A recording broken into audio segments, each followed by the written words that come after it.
Indeed, many welcome to the trending news right here at Lookuptv. My name is John Matava. Thank you so much for watching this. You're just in time for the trending news making headlines across different parts of the country. Let's get started. The Law Society of Kenya has vowed to defend the judiciary, constitution and the rule of law. In the Nairobi protest, LSK urged the judiciary to remain firm in the wake of President William Ruto's attack on the judicial offices, saying they are corrupt, leading to stalled government projects. Wiper leader Kalonzo Musyoka also joined in the demonstrations with other protests happening in the western region.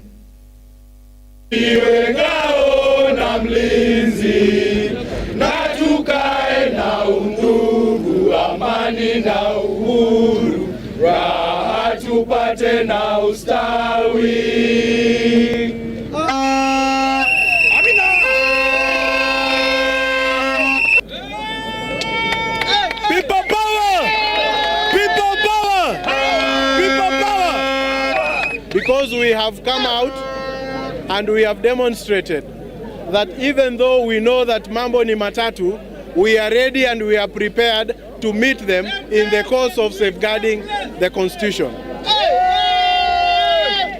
So if we will be required to do this again, we will do it. If we will be required to go to court, we will go to court. And we will take all and any necessary action within the law to protect the Constitution and the rule of law. To answer a call by our president to come and demonstrate and march and sensitize Kenyans specifically and assure them that we are here to safeguard the rule of law. There isn't altercation between the President of the Republic of Kenya and the judiciary as threatened to violate the rule of law.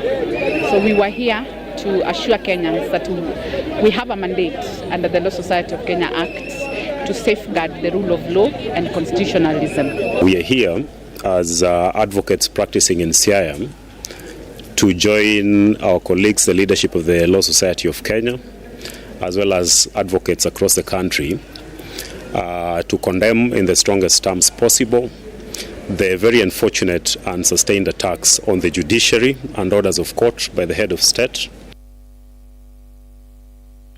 Cooperative and SME CS Simon Chelugui has issued a stern warning to corrupt coffee cooperative societies officials who have been accused of embezzling farmers' money. Speaking after launching 6.7 billion Kenyan shillings coffee cherry fund at General Kasam Stadium in Gishugu, Kirinyaga County, this is noted that governance of cooperatives has attributed to loss of millions of money, which ends up in pockets of selfish management.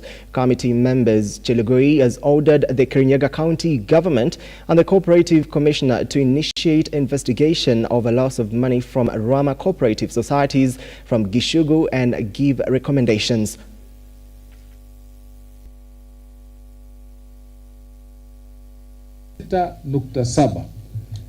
To give coffee farmers cherry advance, which is going to be revolving. Hiyo pesa ndio tumekuja kusindua leo. Hiyo ndio sababu tumekuja hapa leo. Muko tayari tusindue? Muko tayari tusindue? While I'm going to take action, and you know this is a cross-cutting function. Hii ni kazi ya county na pia national. I want to send a very serious warning to those who are always tempted. Wakati uchaguzi anatumia milioni 5 kuchaguliwa kama mwenyekiti ya society.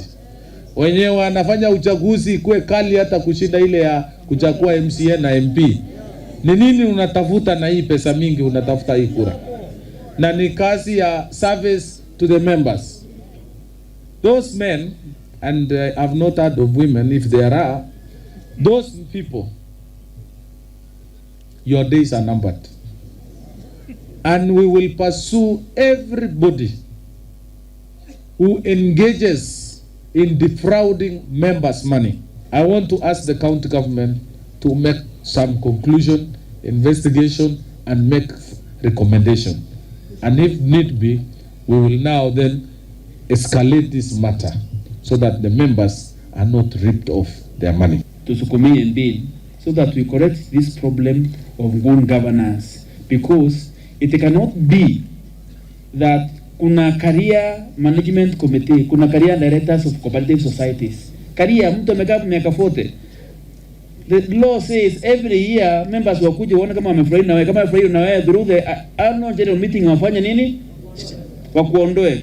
Time has come for us to professionalize how we deal with people's property. Kama wewe ni kahawa umeletewa, haitakuwa ni open check ati ukiuza kahawa pesa inakuja, you do whatever you want to do, the balance unapatia mkulima. Hapana. One of the biggest problem we have, Waziri, is abuse of borrowing power. The newly installed Ma Council of Elders in Kajiado County have urged the youth to respect elders and stop social media political incitements that can lead to bloodshed. Richard Lookuptv, elected chairman, said the council will be at forefront to unite Kajiado residents, warning the youth against disrespecting elected leaders and using social media for incitement. Kwa majina naitwa Richard Tipape Lookuptv. Kuna furaha kubwa sana siku ya leo kwa kuchaguliwa kama chairman wa Kajiado County Council of Elders, chairman wao.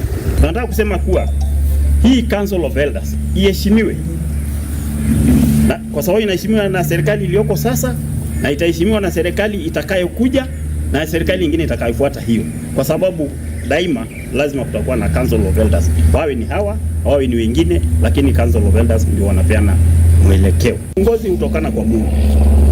Mungu ndiye anapeana uongozi. Na kama watu wengi wanaendaka kwa debe, kama mimi nimeenda mara 4 nimeanguka.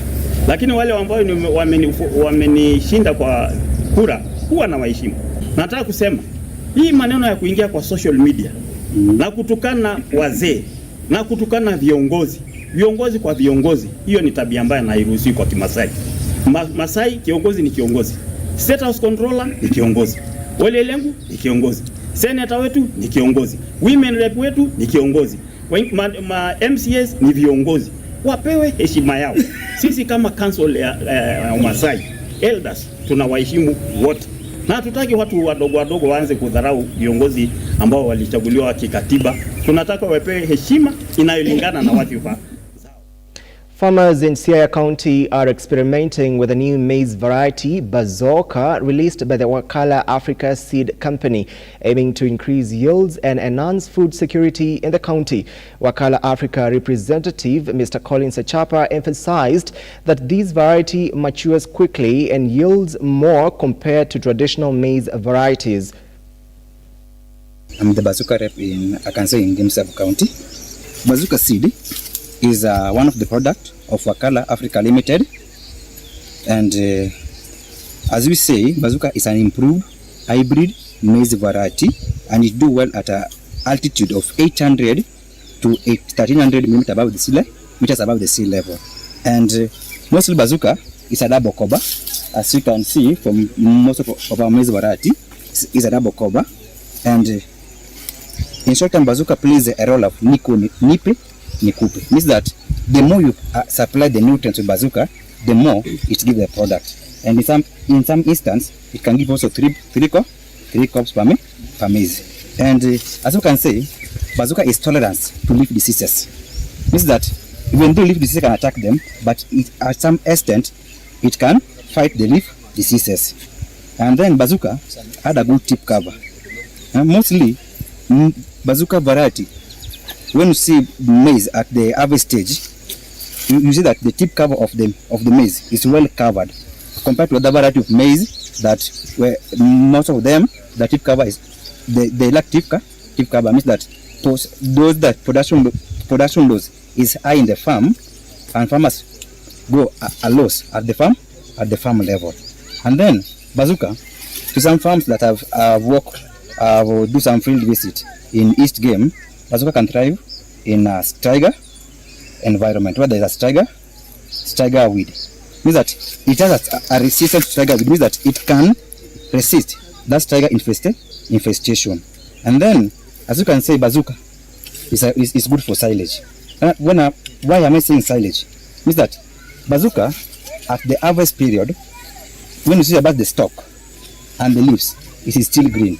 But the maize itself is dry. So farmers that also want silage, that maize variety that they can use for silage, bazooka is the best alternative.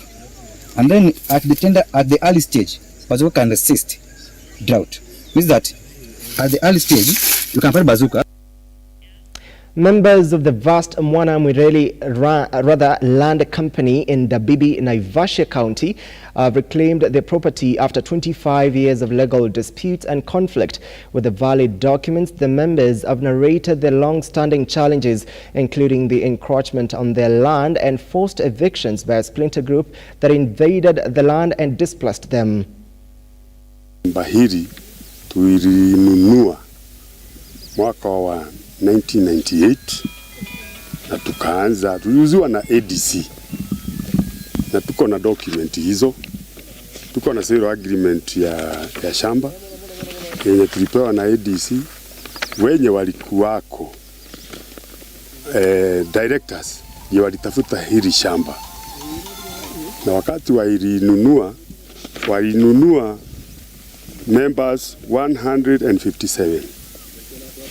Kwa hivyo kati ya wale members wa Mwanamwireri 2,500 wale watu waliweza kununua hili shamba ni watu 157.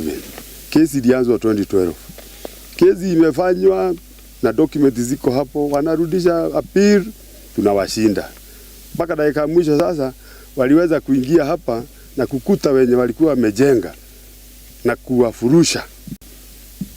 Iko MCA wa area hii ukishikana na bwana yake, wana incite watu kuja kusema shamba ni yao na hawana document hata moja. Sisi kabadhi zote tuko nazo, tumetembea mpaka waziri ya serikali, bwana DCC anajua hii maneno, OCBD former mwenye alikuwako anajua hii maneno, lakini sasa juu hatuna title deed. Mtu akija huwezi kuja kustaki mtu ati analima shamba lako. Sasa sisi tulikuwa naomba tu tusaidiwe, watu wapate title deed zao na watu warudi kwa mashamba yao na waendelee kulima. Hiyo tu ndiye maombi yetu. The Intergovernmental Relations Technical Committee, IGRTC, has denied allegations by the Council of Governors that there are plans to transfer early childhood development and education services from the counties to the national government, terming the allegations as misleading, noting that it would require a constitutional amendment to transfer the ECD services. This comes after the committee called for a crisis meeting between the national and the county governments to resolve emerging differences and improve service delivery. IGRTC has taken note that there was need for further consultations between the two levels of government arising from the issues most recently raised by the Council of Governors, and in particular, especially in the area of early childhood development, but we can also say there are important aspects of the whole sector which require consultations between the two levels of government. IGRTC has written to the two levels of government, inviting them to a consultative meeting on 16th of January 2024. The purpose of the meeting is to provide an avenue for consultations on the recommendations of the Presidential Working Party relating to the implementation of the pre-primary function as envisaged in law. IGRTC implores the two levels of government to leverage on the constitutional and statutory provisions that pave way for continuous consultation, for cooperation, for consultation, for coordination, for interdependence, to give the best they can give in terms of service delivery to the people of Kenya and the children of Kenya. To our knowledge, there has not been a case so far of the transfer of functions of ECD from county governments to national government. In any case, it cannot happen outside the framework of either of two things, either change of the constitution or by invoking Article 187, where the two levels of government can agree to share aspects of the function. Time for some sporting action. Athletics Kenya Federation Nairobi Branch Chairman Barnaba Korir has stated that the athletes in the country are preparing themselves well to represent the country in different athletics competitions planned for this year. Korir added that the Kenya Federation have put in place strategies to improve the standards of athletes this year in the country. As we prepare for the season, of course the athletes have taken a break, now they are coming back. We had weekend meetings already, we are going for the third one, and in preparation for the World Indoor that will be held in United Kingdom in March. Already as Athletics Kenya, we have selected the professional team that will be competing, and we have started also the process of visa application so that we don't have problems when the team is ready. So we have proper preparation. The programs that has already been set is in place and is running smoothly. There will be quite a lot of competitions. We have Olympic Games in Paris 2024. That is in August. World Under 20 Championship in Cali, Colombia towards the end of August. And before then, we'll be having the Kipeno Classic on the 20th of April, and then definitely in June. Well, and we call it a wrap right here on Trending News. You're now up to date at exactly 17 minutes top of the hour. My name is John Matava, and those that made this bulletin a success, my director Veronica Wairimo, we are saying thank you. Catch up subsequent bulletin at 7 p.m. and 9 p.m. as well. But until then, stay with us.